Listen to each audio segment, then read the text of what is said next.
What's going on, everybody? Welcome to the Wednesday edition of the NBA Slate Starter Podcast. I'm Eric, joined with my buddy Ryan as we break down the 10-game NBA DFS slate on DraftKings and FanDuel.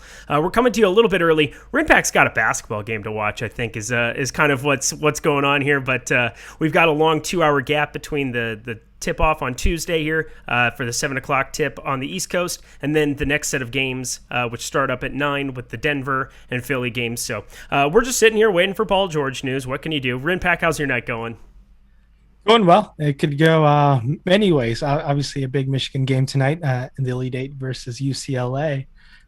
So we'll see how that ends up going, but it's going to be interesting. We had a lot of DFS action tonight as well. Some late news that is pending. We'll see how this ends up going with the Kawhi Leonard and Clippers permutations and combinations in terms of a late scratching possibilities where they could both play, they could both rest, one could play, one could rest, or other starters could rest. Who knows what the Clippers are doing? It's like I've said, it's a brain teaser for DFS. Brain teaser, a Sudoku, if you will.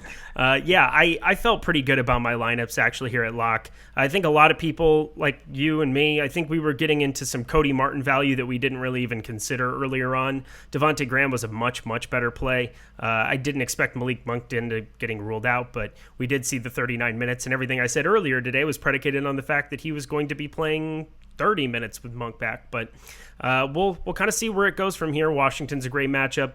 Russ probably doesn't go for 100 today, but who knows? When we get off this, maybe he does. But guys, get to that bottom bar, hit the like button, hit the subscribe button, and hit the notification bell so you know when this and all the other content at Awesemo is going live. We're also sponsored today by Monkey Knife Fight. Head over to monkeyknifefight.com. Check out all the goods over there. They've got NBA, PGA, UFC. They're going to have MLB coming up here. So many great things to take advantage of over there. So many different prop-based contests. But if you sign up now using the promo code Awesemo, you get a $50 first deposit match bonus. Hit that up. It's free money. That is good stuff. That's how you build a bankroll. Rinpack, you ready to get rolling?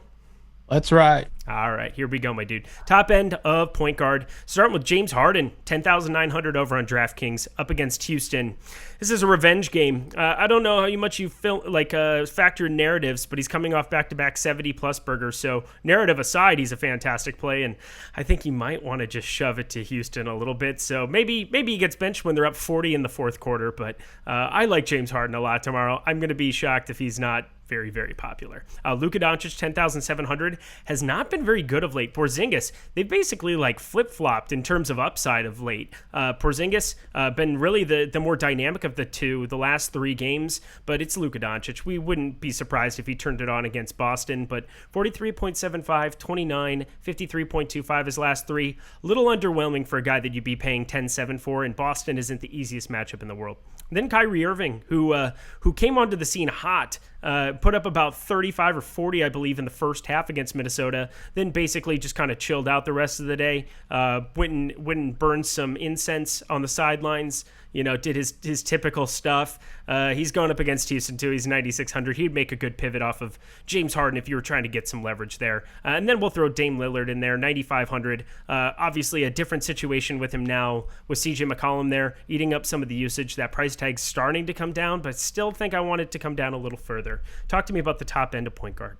Yeah, with Harden and Luka, obviously some great sets that we can target. Harden versus Houston, narrative check, matchup check, a lot of things that are going for you. It's going to be tough to go away from that spot for James. Luka playing a Boston team where he hit a Luka winner. It was a fadeaway 3 against Boston earlier in the season. I like going to Luka. I think will be a pure ownership pivot off of a Harden, but I think he has very similar ceiling to him in this particular matchup against Boston. Kyrie Irving against Houston. Maybe it's Kyrie, the guy who gets going for Houston. We saw what he did in that first quarter. It was him, and then Harden slowly packed his way through the game against Minnesota. But Kyrie could definitely put this Houston game away in a hurry. I'm going to Dame Lillard and De'Aaron Fox on both sides. I don't have any issues there.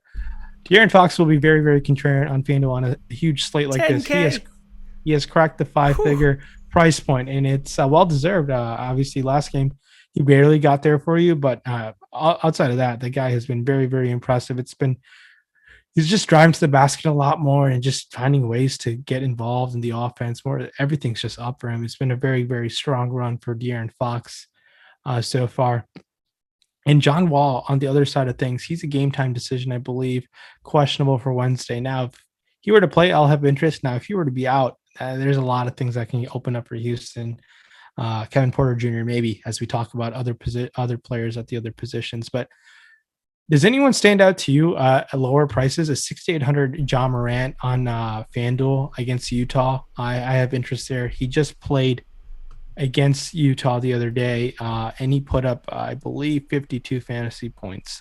So this is the third time they're playing Utah in 4 games. Kind of a COVID scheduling thing that's happening in the NBA, but Ja Morant on both sides, I think there's 50-point upside. We've clearly seen it in this matchup. Did you see what he did the game after that? Yeah, he put up a dud. He did. It's called adjustments, and Utah made them. I think Utah is probably one of the better teams in terms of these home and homes. I mean, they're just good. They're a good basketball team. They're defensively minded. They share the basketball, minus Jordan Clarkson, who doesn't share the basketball. But that's his job, is to not share the basketball. So Ja Morant, yeah, you could go to, but 7,300, I don't know. I think that there's a lot of places to be looking at, a little bit above or a little bit below. We'll see.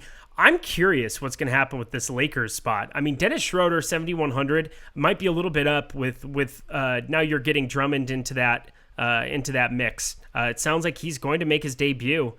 So, I mean, I don't want to pay for 7,900 Schroeder over there, but 7,100 on DraftKings.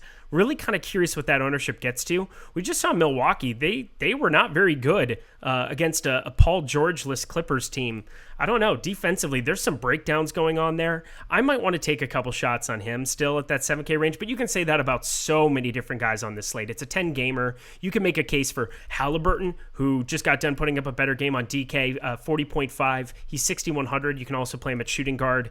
Getting down there a little bit further, Mike Conley's now down to 5,800. That price keeps coming down little by little, and a lot of it is they just keep blowing out teams and they don't extend his minutes. So if they ever play a close game, like if this Memphis game were to be close, 5,800 is just a low number for Mike Conley on DraftKings. What do you think about him, and then anybody else you want to round out the position with?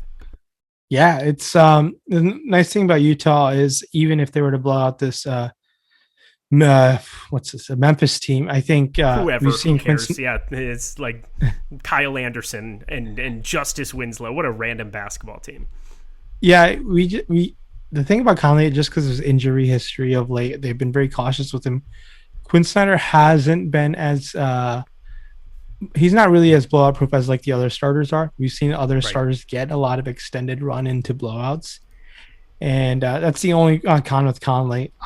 He's 6K 5,800. I think will be sub 5% owned on a slate like this, in my opinion. I don't think he'll have much ownership. I think it's a pure GPP play. Someone that you can definitely consider. Okay. Well, just somebody that I was looking at, I think for the most part, I don't know. It just seems like Alex has graded him out pretty well the last couple games, even at 6,100, and I haven't really jumped on board yet, but this might be a time to buy low now that price tag's come down. So that was kind of my thinking there. Yeah, I completely, and ownership at that low, we know what Conley can do in his upside. Maybe he's the guy who gets going for Utah and makes for a fine pivot off some higher owned players. But the opportunity cost on DraftKings will be Harden. We saw the other night the opportunity cost was Russ and Harden, and we got burned quite a bit. Now it's they both put up massive games. Both put up north of 80 fantasy points, which is really rare, even on a 10-game slate. It could happen, but unlikely. Other guys in that range, I think Satoransky, if no Kobe White again, against a tough Phoenix matchup. Phoenix will be on a back-to-back. Chris Paul, guarding Satoransky, go figure. But 4,500, 30 minutes, I think I'll have minimal interest, but some interest, just because if Kobe White doesn't play, those 30 minutes do look nice for a guy who's handling the ball and at that 4,500 price tag on a 10-game slate. So there are many ways for him to pay off that price tag. Agreed. Last guys to bring up, I think they come as a duo because I'm not really sure which one I would be going to. It'd probably be an ownership thing.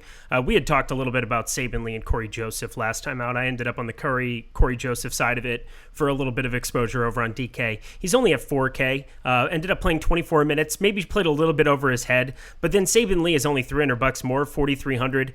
So that price only went up 500. He'll be getting the start, I'm assuming. Detroit going up against Portland. We know how bad of a defender Damian Lillard is. What are your interests on those two? Yeah, I think just mixing and matching ownership with those two players make a ton of sense. Both were very efficient from the field. I don't expect that efficiency to stay up against a team like Portland, even though Portland hasn't been great defensively. I think you're going to have to bet on them getting hot from the field again. But the minutes are nice. That's definitely one thing going for them. And we saw Hamidou Diallo. We'll talk about him as well in the shooting guard position. He played pretty well. Yeah, he definitely did. He's a pretty good little basketball player, and we know that in OKC he was about a fantasy point per minute guy, so if not even a little bit more. But I digress. James Harden, top end on shooting guard on FanDuel, 11,500. Donovan Mitchell, 8,800. Same situation that we said about Mike Conley. Donovan Mitchell is one of those guys that I think you were alluding to, where he does get a little bit extra run there. It seems like him and Gobert do play into some of those blowouts a little bit more, but even still, if he were to actually get a close game one time, 24 minutes, 28 minutes, 35, 27. It's a little erratic, and it really just is Utah either blows a team out or it stays somewhat competitive, and then Donovan Mitchell can get his 35 minutes and go off. Devin Booker going to be on a back-to-back here, going up against Chicago. 49.7 last time out against Charlotte. Then now, obviously, he's yet to play tonight against Atlanta, so we'll see how he fares, but would be a contrarian spend up. CJ McCollum, 38 minutes against Toronto, 52.9. I haven't played this cat like one time, basically. Like, I don't know what it's going to take for me to get on board, but I didn't expect this big of minutes this soon. I think I've just been apprehensive with him splitting time with that price tag, but he is the cheaper of him and Dame, and I don't know why I haven't been on board. Are you on board with CJ McCollum? Should I be looking that direction a little bit more than I have been of late? And then we'll work our way down. Yeah, I think considering him in your player pool is a fine consideration, but expensive. We got to look into similar pivots around that price range. We got a cheaper DeRozan playing a Sacramento team again. I'd rather take my chances on DeRozan, where you're saving off of McCollum. But don't get me wrong, they are feeding the ball with McCollum. He's the one who's getting the ball going, and he's been very good coming off the injury. Just minutes have been great. I think I'll obviously take a 50-point game from him. 8K, but there's so many ways that I think it can't happen against Detroit. They could blow him out, and he might not get there for you. But I don't fault you for considering McCollum over there on FanDuel, paying up for Harden, Mitchell. I think Harden makes a lot of sense. 11-5, not a hot take against Houston, but Mitchell also was very impressive against Memphis. If you look at the two times he faced them, I believe Friday and Saturday, 52 and 48 fantasy points. Very, very solid performances. I think we'll take that at that price tag. Key injury news in the shooting guard position will be Zach LaVine. His ankle is not great, according to Billy Donovan. Man, if he were to be ruled out, I do expect Kobe White to be back. And if he's back, we'd have to have interest in Kobe White, in my opinion, because I do think there will be a position where White and Satoransky could start at the 1 and 2 potentially. I think they would. Yep. Which is really interesting. Even in a matchup against Phoenix, you just expect White, and barring any neck issues, to play 30-plus minutes, right? No LaVine, a lot of shots to put up. Now, do they go the Garrett Temple or Denzel Valentine at the 2 spot? Or Archie Diacono and Satoransky, Billy Donovan? I think it would probably be – the only other guy I think it could be is Troy Brown, who only played like the last 12 minutes of that first game out. Or like the last 14 minutes because they were getting blown out against San Antonio. But against Golden State was actually in the rotation and played 16 minutes. So I know it was more towards the end of the game there too, but I think he's in consideration to possibly be in there. But you're dead right. I think Chicago's a team we definitely got to track a lot tomorrow. Yeah, and that's going to open things up for guys like Vooch in the front court as well. We'll talk who we'll cover in the center spot. But that's the injury that stands out in the shooting guard position. But guys taking shots on I'll have interest in taking even Derek White, who is now kind of priced up at 5,700. Has he deserved the price tag? Not really, but he had one good game, but it's Sacramento. I like just targeting guys against Sacramento. We've known that all year. Josh Jackson was out of the rotation last time. Casey did not play Josh Jackson against the Raptors. So I like Diallo showed that he belonged in the rotation. So $4,600 Hamidou Diallo at shooting guard. I know went 6 of 10. Do I expect those 10 rebounds to be there all the time? No, but I do like that he took 10 shot attempts in a matchup versus Portland. $4,600 seems like a okay value. Fine, okay to find value. No, and Grayson Allen got hurt against in the last game, and DeAnthony Melton was the guy who showed out for them. as someone who we can also consider as an option. So DeAnthony Melton, his price tag is point guard, shooting guard eligible, 4K. And that's a tough Utah matchup, but it was very impressive last time out. Yeah, Sterling Brown. We haven't brought him up here. I think that's just completely dependent on the John Wall situation. We're going to be tracking Houston quite a bit here, but looking over on DraftKings for him, he's sitting at 4,700 with shooting guard and small forward eligibility.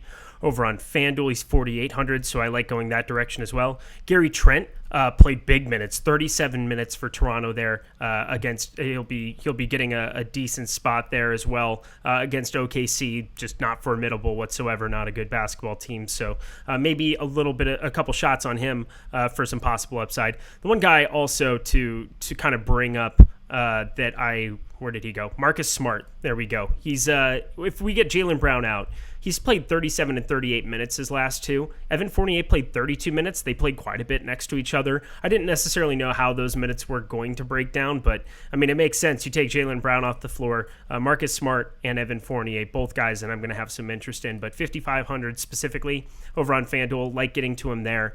Just like the minutes, if you were to just get closer to spiking a point per minute upside, would project out phenomenally well. And then Tyrese Halliburton's 100 more there on shooting guard as well. Anybody else, or move ourselves along? No, it's 10-game slate, ton of news, especially in the shooting guard position. Especially Levine will change that shooting guard position quite a bit. So monitor the news, and onto the small forward position we go. If they start Javonte Green, I'm going to die, by the way. I'm just letting it be known. Like, that would be the other guy. I'm just kind of thinking. I hope you don't die. I hope it's that would be bad. But I'm saying I would probably cry at least. No, dying would be bad. That'd be severe. That's what you will do if Michigan loses tonight. So go Big Blue just for you. I know. How stressed are you? I can just feel it. I can feel it. It's palpable. Getting ourselves to the top end is small forward over on DraftKings. Stay with me, buddy. We're almost there. We're getting there. Luka Doncic, 10,700. Jimmy Butler, 8,800. That price is starting to come down a little bit, kind of like I expected it would with Bam Adebayo back. A guy that I was riding really hard with Bam out, and now definitely cooled on him, but we know the kind of upside he can have. Still has great rates, but again, just harder for him to get on top of an upside that you're going to want on a 10-game slate with Bam alongside him there. Chris Middleton, 8,100 up against the Lakers, has been so bad of late, but it's Chris Middleton. Would it surprise you if he put up 30 real points and spiked an upside? No, but probably would be difficult for me to get there. DeMar DeRozan, 7,600. Now that price tag's come down, he's still been playing minutes, low 30s. Against Sacramento, this would be a spot you definitely could be targeting him. Talk to me about the top end of small forward. Yeah, top end of small forward, we got Jimmy Butler versus Indiana. And Jaylen Brown, Chris Middleton over there on FanDuel. I would disagree on your Chris Middleton hypothesis, I'd say. It's a Lakers. Okay. It's a Lakers matchup, which I think is pretty favorable now with all the guys that they're missing. And man, this team needs to get going. They were very disappointing against the Clippers. I don't know if the LA road trip is going to get to them during a pandemic, but I like Chris Middleton, especially on FanDuel where you have the roster too. It's kind of an acceptable price tag at 7,600, just because like guys around him like Kuzma and RJ Barrett are reaching their ceilings of their price tag. Like 7,200 Kuzma, 7,300 Barrett. Those are at their highest. We've seen Middleton north of 8K much before. So that's my Middleton take, and I think he's a fine consideration and fine savings off of Butler. I didn't hate him. I didn't say there was anything wrong. I just said it wouldn't be surprising if he put up 30 real points or something, but I just said he's been bad of late. I didn't say that I didn't like him. Just clarifying myself a little bit. No, Chris Middleton, we're talking him. I would never slander him. He's somebody that I actually do like to target, even with Giannis in sometimes, because you can get him at much lower ownership in those situations. And speaking of bad, don't Google Fournier. The guy missed every shot from the field. 0 for 10. Clearly struggled in the Boston crowd. I wonder what the Boston media had to say about the Frenchman. I thought they were up to a new one after that opening debut performance.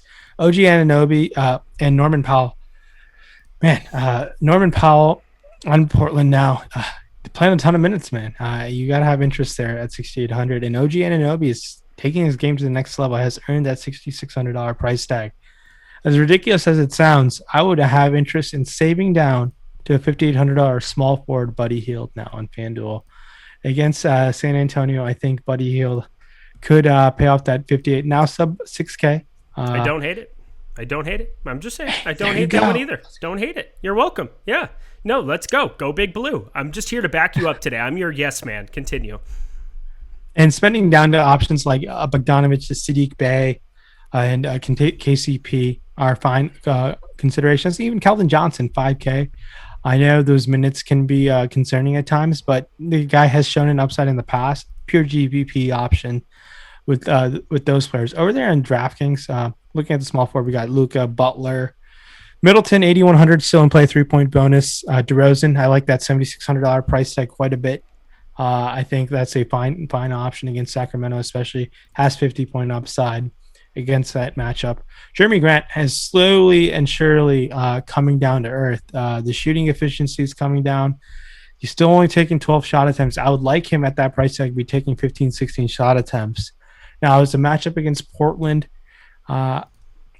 it'll be, I think it will be low on just because people will be shying away looking at that box score. I'm fine being over the weight on Jeremy Grant tomorrow, especially over there on DraftKings. But spending down, Jayshawn Tate has point guard small forward eligibility. Now, if John Wall were to be out, we'll have some interest just because of the lack of bodies they have. And that's really about it. You missed one big one. There's one biggie. And it's a guy that I liked from the late Slate show the other night. Yesterday it would have been on Monday. But Patrick Williams is 3,600 over on FanDuel. And if you get Zach LaVine out, I think he might be the most popular player on the slate. Because anytime he plays low 30s minutes no matter what. He's a rookie who they're just kind of like giving him the run, giving him every opportunity. 3,600 coming off of a game where he balled out against Golden State, put up 31.2. I think the minutes are more secure. They completely got ran out of the gym for the one game he played 19 minutes against San Antonio, and that's really the only time that he's dipped below 30 in the last 5. So if you get Zach LaVine out, even if you don't get him out, Patrick Williams is a decent play, but if you get Zach LaVine out, I'm going to probably have an irrational amount of Patrick Williams at 3,600. Do you like that at all? Yeah, I can't blame you. That's a great option to consider. Definitely overlooked that. And we saw Markkanen go to the bench last game. Came off the bench last time. So, man, what Donovan's going to do if LaVine doesn't play seems like that's the indication. 24, almost 24 hours before they play. Mm-hmm. It's going to be interesting to how to pinpoint that rotation, especially because LaVine has just been available for most of the time. And when they've been out, there have been other guys who have been out with him. So. It'll be tough to consider. I do think it opens up a lot of things in Chicago. It's a tough Phoenix matchup, but we're going to have to look there just because of the minutes and the value that's going to open up for those guys. And as crazy as it sounds, I like even playing 30 minutes of KCP at 4K over there on DraftKings just because there's an upside. And if for some reason LaVine magically were to play, there isn't going to be much value either the way things stand right now. This is true.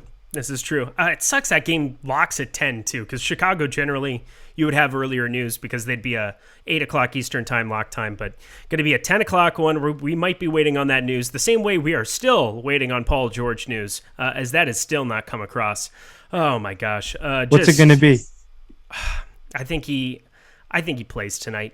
I think both him and Kawhi play, and I think Kawhi's limited. Like I think Kawhi plays for like 32 minutes.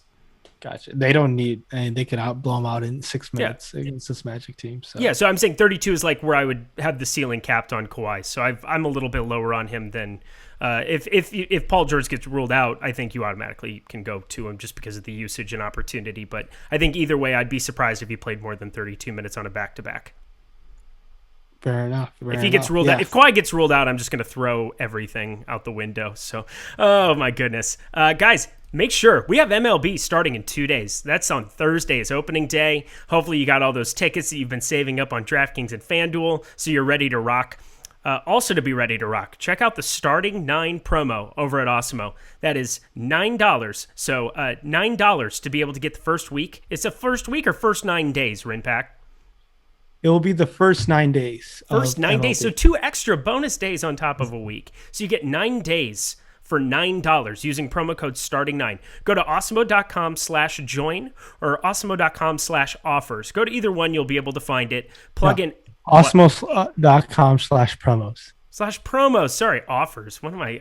I'm out of my mind. It's fine. At least I've got you to back me up here. Everybody loves it. But starting 9, STARTING 9, the number 9. Plug those in together. Get all of the projections. Again, I alluded to it yesterday, but the top stacks tool is a joke. How ridiculous! It's truly the most unbelievable tool that we have. Hey, in don't the forget industry, about pitchers. And the pitchers. Yeah, top pitchers. Top pitcher tool. Top pitcher tool is incredible. And if we want to like really tease something, we've got a boom bust tool coming, and that's going to be really special for a sport that's so high variance as what baseball is. That will be something that I will be taking full advantage of the second that it comes out. Boom bust tool is fantastic for basketball, but I think a lot of people are able to project within a decent range what some of the best plays are on a day.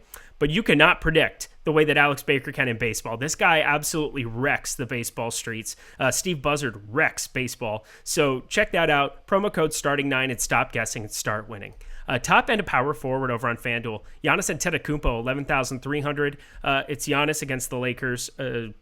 Play him. That seems like a good idea. I know he's been disappointing of late, but yeah, I'm going to play Giannis. It's just what I do. Julius Randle, 9,300 against Minnesota.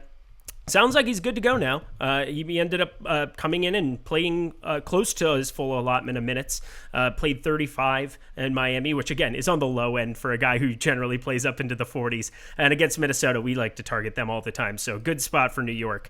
Domantas Sabonis up against Miami, coming off of a big game, 58.2. Got a little bit got slightly undercut by the game that Russell Westbrook had for obvious reasons. But Domantas Sabonis had a great day of his own.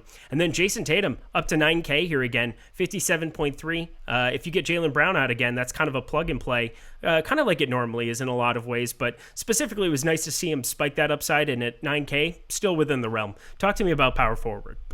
Giannis in a matchup versus the Lakers, he's going to play his brother, who has a ring before him. So, Costas! If you want to buy into the brother narrative of the older brother just trying to remember who's better at basketball narrative, a primetime matchup versus the Lakers, Giannis has a huge explosion spot in him. I know he was great even in the game that got blown out against the Clippers the other night, last night. So I think great in the sense that, like, he put up 32 points in 33 minutes, not fantasy wise, but I think there's a serious upside for him. Spending down to guys like Randall versus Minnesota make a ton of sense, in my opinion. We saw Randall really ascend when Noel was playing more of the center position. Now Robinson out with that fractured foot. I think Randall's going to be more aggressive, being able to get more rebounds and in a spot to produce against Minnesota. Tatum and Porzingis in a matchup against each other, I don't have any issues going to either one of them. Porzingis has earned this 8,500 price tag. He's playing more minutes. He had a game where he got up to 37 minutes. So we hadn't seen that from Porzingis since the injury. So we know the minutes cap is kind of off, and I think we can go to him. Jeremy Grant, 6,600, definitely deserves a mention at power forward where you where you have to roster too. And other guys for their price tag that stick out, I think Harrison Barnes is a nice consistent option at 5,800, but spending down will be tough to go to. Really, anyone that really sticks out to me, you can go to the Nicholas Claxton guy again against Houston, someone who's just been popping up. Now, I want to hear, as a true Minnesota Timberwolves fan, what's your Jaden McDaniels opinion as a player, and how do you feel about him on the power forward FanDuel slate? So, I mean, I had no inkling of playing him for the most part. 33 and 35 minutes. I should have maybe been triggered a little bit, but it was Steve Buzzard that got me on that. I think he was the absolute smash and the must-have play last slate against Brooklyn. He put up 42.4 on FanDuel, 38 minutes, playing huge minutes. A decent fantasy point per minute option. I don't know, 4,600 still seems a little bit low. Obviously, you don't like the New York matchup. You don't like the slow pace of it, but it's still an advantageous number for a guy playing that kind of minutes. Those kind of minutes. I got to be grammatically accurate. That's important. Specificity is important in the world, and I try to do such things. But yeah, Jaden McDaniels, 4,600, still a number that I like. I really don't like going further down than that. Trevor Ariza has been starting, but 23 minutes now. They got Nemanja Bjelica only played 5 minutes, but is going to start getting inserted into that rotation, I think, going forward. Taj Gibson's not an option anymore, only played 18 minutes. I mean, Isaiah Stewart is a guy that I think you've been on a little bit here. It got up to 29 against Toronto, 22.9 though. I would expect that to come up for a guy who's traditionally around a fantasy point per minute option. And then it seems like Maxi Kleba is like your default, hey, I need to like play a guy underneath 4,200 at power forward, and you play him there. But otherwise, I just don't see anything else down there that I'd really want to be taking any shots on. Other than I will say, and I don't know if Brooklyn's going to blow him out of the water, DJ Wilson, we've seen in Milwaukee, if you're to get like 18, 20 minutes, he's 3,600. Again, you're picking straws. You're trying to like capture an upside out of the middle of nowhere. He'd be like an under 1% play that I could see panning out. If you're making 150 lineups, have like a share or two of him and make sure that you don't have Harden in that lineup and play for like the blowout narrative. What do you think about that one, Rinpack? No, yeah, it's definitely a 10 game sleeper call. I mean, in terms of game script going for you, price tag going for you. Yeah, he's shown an upside in the past. I don't blame it. I like predicting. I'm trying to be on the right side of blowouts. It's been tough this year, but you can definitely get there with your. I don't have a problem with that. It's a great call. I think other players in the power forward. I really think Lauri Markkanen deserves a mention just because of no Levine. Maybe he gets the starting lineup nod, and Markkanen is someone who has shown an upside throughout his career. I know it just hasn't gone well for him with injuries, and was promising in his rookie year, and kind of came down to earth the last two. But there's a pathway for him to play 30 plus minutes with no Levine. So I like taking some chances and being over the field on Lauri Markkanen, and would be a fine pivot off of Patrick Williams. I believe there is a $700 price difference. So if Markkanen for some reason is going to come in low owned, I think it won't take much to go over the field on Lauri at all. Love it. Let's jump over to center. Let's round this thing out. Top end on FanDuel. I'm going to stick over there for this because it is the one true position where you can't play them anywhere else. Like we have a bunch of power forwards that are eligible on DK, and we'll jump back over there. But Karl Anthony Towns up to 10-8 now after two of his last three, basically around 60. That's a big number to be paying for Karl Anthony Towns against New York in a slow-paced matchup. I'm not saying he can't get there, but I don't know. I'm feeling a little apprehensive about making him my premier spend up, but props on them for elevating his tag to a place where you gotta be uncomfortable about it, because under 10K, I was getting to quite a bit in a lot of spots. Bam Adebayo, 9,400, 37 minutes, 54.4. He's a fine option, but again, that's just a big tag to be paying for him. Nikola Vucevic, if you get no Zach LaVine, he's the guy. I mean, he's your pay up, right? Is that kind of where we're thinking? And then we'll work our way down. Yeah, I mean, how can you not have any interest in Vooch with no Levine? Even with Levine, $8,800 is a very favorable price tag. So I like going to Vooch. Adebayo has been very impressive for the last 5-6 games, so I think he's a fine consideration. If Christian Wood were to play, I will have interest in him for sure. A matchup against Brooklyn, he is probable. So like you said, makes her a fine consideration. Montrezl Harrell, now with Andre Drummond back, I think we need to back off, right? We had a little Montrezl Harrell run for about 10 days or so with no LeBron. It had been good. So I think we go to Drummond now. I mean, if Drummond's going to start, I don't think there'll be any. He's 5,200 on FanDuel. Mm-hmm. Yeah. So what? How do you not have any interest in Andre Drummond? I just noticed it. I missed it. I saw that he was active. I assumed to see him up top. Oh my Lord. What are they doing? Yeah, if we get any indication of what Frank Vogel is going to do with his minutes, I think Drummond smash play on a 10-game slate. It's a 10-game slate. Opportunity costs are guys like Cat, who's been on a roll, Vooch with no Levine. That's definitely those players definitely stand out, and I think we can still consider if Christian Wood, I think, is in a really good spot, who I mentioned earlier. Outside of that, man, there is no reason to really spend below Andre Drummond tomorrow. Yeah, there's some weird pricing at center here on FanDuel. Andre Drummond, 5,200. Kelly Olynyk, 5,500. Yeah, I would go to Kelly Olynyk if you got no Christian Wood. I think he's kind of the direction that I would have a couple shares. But 5,200 Andre Drummond. He's not even available on the DraftKings slate, letting that be known. Drummond obviously was a guy who got signed, 2 days ago now by the Lakers? And yeah, 3 days ago. I don't know how DraftKings really dropped the ball on this one. Yeah, maybe they have added guys in the past. I bet they add him to the player pool before tomorrow morning. They should. Yeah, they definitely should. So. Maybe don't price him at 5,200. How about that? For a guy who averages like 1.3 or 1.4 DraftKings points per minute. I mean, if you played 15 minutes at 5,200 on FanDuel, I mean, he's just going to be the chalk of all chalk. I didn't even see that down there. But Vooch, I mean, if you're going to spend up, have a different roster construction, make it a 1v1 on those guys. I do like Vooch with no Levine. I probably like him a little bit anyway. But on DraftKings where you can play two centers, Moses Brown up to 7,100, now might be the time to hit the caution flag. With Tony Bradley playing 14 minutes and cutting into him, Isaiah Roby back in the rotation, Pokashevsky, who can play a little bit bigger at the 4. I don't know. Moses Brown, it was a good run. I really, really enjoyed riding you all the way up to 7,100, but I must bid you adieu, young man. Yeah, the Moses Brown, good for you. Got the contract. Now, it's tough to even go there on FanDuel, especially with Drummond in the picture. Over there on DK, 8,200, Bam, 8,100, Gobert, $9,100 Vooch, paying up for $9,800 Towns makes a lot of sense. Even spending your center spot on Giannis, can't fault you there. No real reason to go to Moses Brown tomorrow.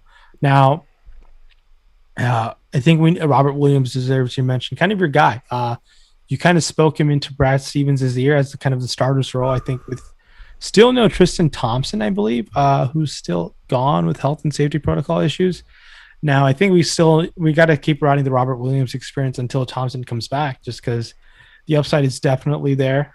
Price tag, I still think, is definitely in play. So Bob Williams, definitely not a priority, but definitely someone we should be considering. Yeah, it's a bummer. I mean, you have Andre Drummond at 5,200. I would really have interest at 6,300 on FanDuel if you didn't have Drummond down there a little further. Maybe I still do. Just because Robert Williams, I don't know if you've ever noticed, he's very good at the stocks department. The guy gets blocks and steals like you would not believe. 3 blocks last game, 2 and 2, so 2 blocks, 2 steals. 5 blocks, 2 steals. Those are just his last 3 games. He's ridiculous. So where those are worth 3, I still probably will get a little bit of exposure even with Drummond down there. That's all I have for that. I mean, how could they do that and screw it up that badly? Oh, Jakob Poeltl also gets a shout out, 6,100, back-to-back 40 spots. So letting that be known against Sacramento. Got some sad news. A referee collapsed and got stretchered off the court in the Gonzaga USC game. So hopefully. What? He's okay, yeah. Oh, dude. Really, really tough news to see on my phone notifications, but hopefully he's all right. Yeah. You finished that off with Jakob Poeltl versus Sacramento, and I heard Sacramento. I was like, yeah, I'll take my chances ride on versus that. Sacramento. Oh, well, hope that guy's all right. Dude, that's a bummer. I guess I've always been surprised, like severe stuff. It doesn't seem to happen very often. I mean, it's a very small window in a very large year for something to happen for like referees or for players, and it's always scary when stuff does happen. But hopefully he's all right. It's really impressive. I mean, referees, you can make an argument, are more in shape than these actual players. They are very rare. The amount of games that happen, it's like you can pick from your hand a handful of times they get hurt. It's really impressive how they maintain their physique throughout. They sometimes ref a lot more games than you think, so it's really impressive. Well, anywho, anything else you want to say? Any other happy notes you want to throw in at the end of this? Oh yeah, Michigan's playing tonight, so hopefully they pick up the dub and dance on to the Final Four, and that'll be great in a calendar year. Pretty much dating back a year, we didn't have the tournament, and to see Michigan have a chance at the Final Four is really thrilling. Outside of that, it's a 10-game slate, massive tournaments across the DFS sphere tomorrow. Hopefully, you guys get your day started off right with us. We appreciate you tuning in, and good luck, everybody. And check out our promos at awesemo.com/promos. He's Rayen Patnaik. I'm Eric. Go Big Blue. We'll see you on Wednesday.